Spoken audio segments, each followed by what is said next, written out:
আচ্ছা, আপনারা সবাই জানেন যে আমরা আজকে কেন উপস্থিত হয়েছি। আমরা উপস্থিত হয়েছি মূলত গতকাল নোয়াখালীর একটা বিখ্যাত জায়গা জেলা স্কুল, মাইজদির জেলা স্কুলে, সেখানে কওমিরা একটা সম্মেলনের আয়োজন করে, যেখানে তাদের কথা ছিল তারা ওয়াজ মাহফিল করবে। এটার নাম দিয়ে তারা সেখানে অনুষ্ঠানের আয়োজন করে, মাহফিলের আয়োজন করে, কিন্তু সেখানকার বাস্তব চিত্র দেখা গিয়েছে ভিন্ন। তারা ওখানে কোনো ধরনের ইসলামিক কোনো কর্মকাণ্ডের কথা না বলে তারা শুধুমাত্র হিজবুত তৌহিদকে টার্গেট করে কথা বলেছে। শুধু হিজবুত তৌহিদের মাননীয় ইমামকে নিয়ে কথা বলেননি, হিজবুত তৌহিদের প্রত্যেকটা সদস্যদের নিয়ে কথা বলেছেন। হিজবুত তৌহিদের মাননীয় ইমামকে তারা মিথ্যা হুমকি দিয়েছেন, মিথ্যা বানোয়াট কথাবার্তা বলে, মিথ্যা হ্যান্ডবিল প্রচার করে তাদের মাননীয় ইমামকে হত্যার হুমকি দিয়েছেন। শুধু সেটা না, তারা এই যে প্রত্যেকটা হিজবুত তৌহিদের নারীদেরকে তারা বেশ্যাপতিতা বলেছে। এটা বলতেও আমার নিজের কাছে এই ওয়ার্ডটা বলতে আমার ঘৃণাবোধ হচ্ছে।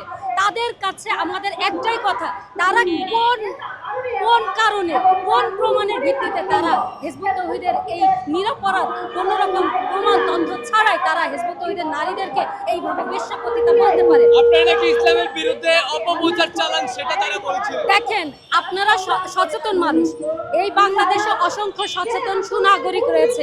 আমরা হিজবুত তৌহিদ আজকে নতুন আমাদের জন্ম না, হিজবুত তৌহিদ জন্ম নিয়েছে 31 বছর আগে। হিজবুত তৌহিদ 31 বছর ধরে পথ চলছে। আজ পর্যন্ত আইন শৃঙ্খলা বাহিনী বলেন বা সাধারণ ধর্মপ্রাণ মানুষ বলেন, কেউ বলতে পারবে না হিজবুত তৌহিদ একটা বাজে কথা বলেছে, ধর্মের বিরুদ্ধে একটা কথা বলেছে। আমরা সব সময় আলেমদেরকে সম্মান করি। কোন আলেম? হক্কানি আলেম।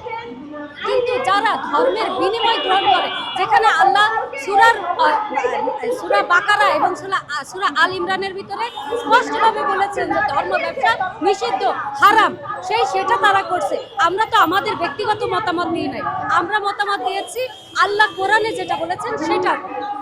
এখন তাদের যদি গায়ে লাগে, যেহেতু তারা ধর্ম ব্যবসা করে খাচ্ছে, তাদের তো গায়ে লাগবেই। এখন তারা বলছে কি আমরা নাকি তাদের বিরুদ্ধে। দেখেন, এই যে পতিতা বলছে, আপনারা কি জানেন যে কোরআনে আল্লাহ স্পষ্টভাবে বলে দিয়েছেন যে কোনো তথ্য প্রমাণ ছাড়া যদি কোনো সতী নারীকে পতিতা বলে আখ্যায়িত করা হয়, তাহলে তাকে 80 দোররা মারা হবে। তাহলে এই যে হিজবুত তৌহিদের নারীদেরকে বলছে যে তারা পতিতা, তারা কি প্রমাণ দিতে পারবে? আর যদি প্রমাণ না দেয়, এই 80 দোররা তারা নিতে পারবে তো? নিতে প্রস্তুত থাকতে বলে। কারণ হিজবুত তৌহিদের আজ পর্যন্ত 31 বছরে কোনো ধরনের একটা প্রমাণ দেখাতে পারবে না। মিথ্যা বাজে আমাদের মাননীয় ইমামকে নিয়েও তারা অশ্লীল কর্মকাণ্ড দেখিয়েছে। সেই অশ্লীল কর্মকাণ্ডে তারা কোনো প্রমাণ দিতে পারে না, কিন্তু তাদের প্রমাণ কিন্তু প্রত্যেকটা জনগণের হাতে হাতে। আমাদের প্রমাণ দেওয়া লাগবে না।